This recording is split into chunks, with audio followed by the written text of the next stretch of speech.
Datong, a city built on coal, where generations of workers toiled to extract the fossil fuel that would power China's economic boom for decades.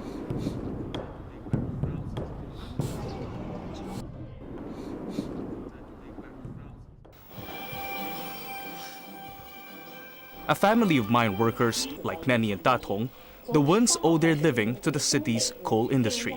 77-year-old Wen Aigong became a miner in 1959 when he left his village for the first time. 由于我们过去在这个农村这个生活比较艰苦，来小车来倒个工人，生活好一点。哎呀，那时候可艰苦的，那时候来这以后这个生活环境也不习惯，这个住学，特别是住学非常艰苦。 Despite the hardships, he worked in the mines until retirement, allowing him to give his family a decent life.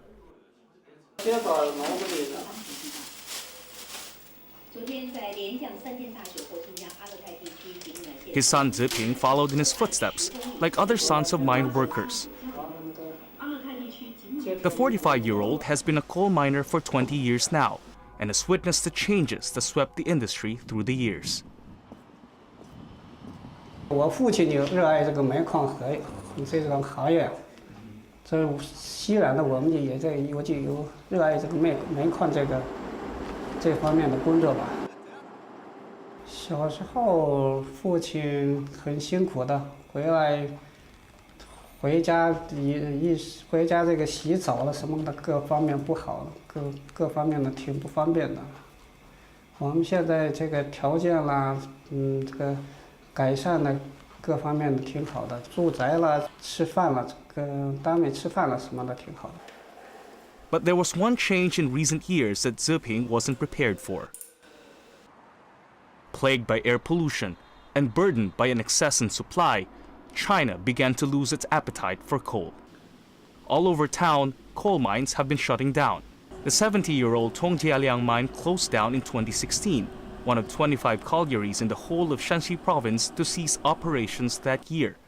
It's part of what the government calls supply-side reform, phasing out mines with outdated production capacities and insufficient output. 因为近几年呢，这个煤炭这个企业自己释放的产能，释放出来的现实的产能供大于求。 所以呢，它价格自然就会下来。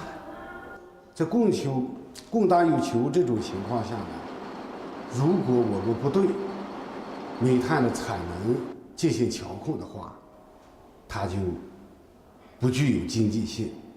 这就是要更好的发挥政府作用，在根据市场需求，对煤炭的产能做一个政策性的调整。 But it's also about China's growing role in the global campaign to slow the effects of climate change, a dramatic turnaround for the world's top coal consumer and carbon emitter.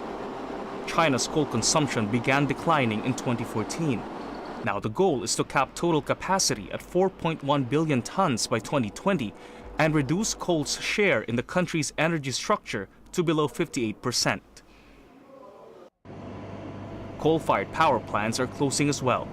In March 2017, Huaneng Power Plant in the Chinese capital, Beijing, which often suffers from heavy smog, ended its operations. If we go not so far back, 10 years ago, economic development and environmental protection was perceived as contradictory to each other. But I think that narrative now has been changed in a very significant manner. In a way, I think you can say, just in the time frame of 6 to 7 years, China has transformed itself from a climate bad boy to a reluctant leader to now with the potential to embrace true climate leadership. But on the ground, that big picture can be hard to see. For mine workers in China's so-called coal capital, China's declining coal consumption has meant lower incomes. Some of them, like Ziping, now have to work side jobs. 就近几年咱们这煤矿不行，主要这个开支都连续好几个月是开不了，有些人就想改行或者是干别的。Datong's largest coal producer says it's been assisting workers affected by mine closures. 现在咱们国家也有政策，就是咱们是在这个推进去产能、关闭矿井的过程中，人员要进行妥善的安置。作为我们集团公司呢，就是说我们在调整这个岗位，进行转岗分流。比如现在我们关掉的今年我们要关掉3个矿井，3个矿井的人员就是要逐批的进行转岗，就是说在其他的，比如一些新建项目，比如说我们有一些新建的煤化工呀这方面的新建项目上进行安置。Local officials do not see Datong's coal industry dying entirely. But they say steps have been taken to reduce the environmental impact of existing mines.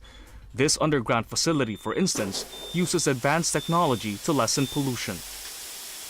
现在咱们这套设备呢，就是说，在这个自动那个喷雾洒水方面呢，做的是相当的好，煤尘呢就降得很低很低，降到最低。以往呢可能采煤就能达到1000多，就是这个粉尘。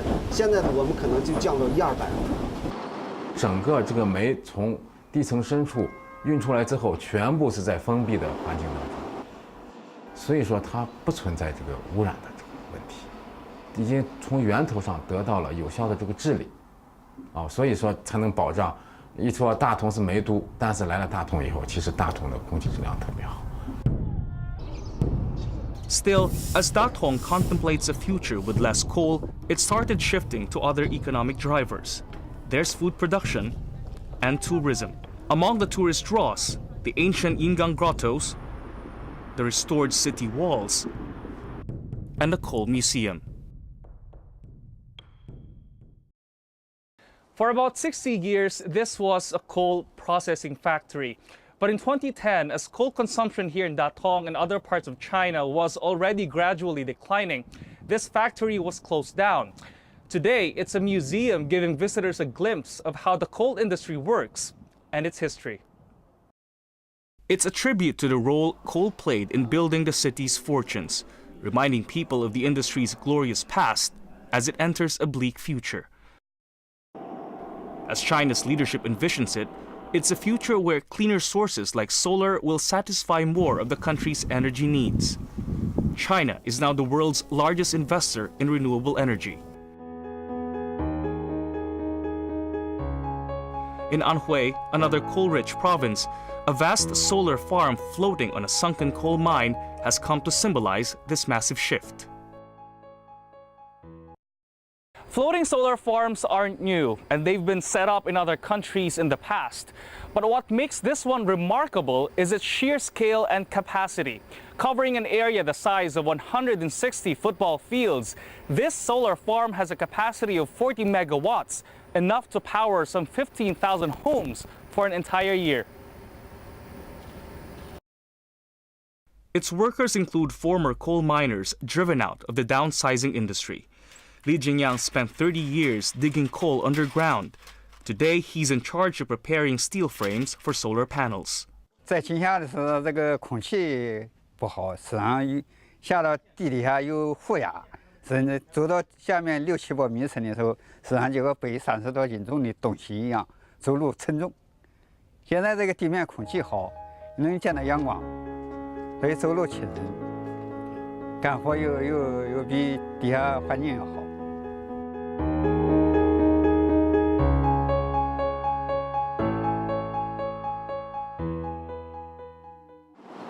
For now, coal remains China's main energy source, but experts believe domestic pressures to tackle pollution and the global campaign to reduce carbon emissions could accelerate coal's demise. That, in turn, will have a significant impact globally. That's very important because over the past 10 years, China's coal consumption single-handedly contributed to 50% of the global greenhouse gas emissions. So if your coal boom story is over in China, half of your global greenhouse gas boom story is over. For workers like Zeping, Coal's slow death in China presents daunting challenges and painful adjustments, but he says he understands if that would bring a future of bluer skies and cleaner air. 一次性能源应该是慢慢的放弃这个采煤的。这第一是污染，现在不是有很多这个转产嘛？就比如咱们那个太阳能发电了、风力发电了，来替代咱们这个煤。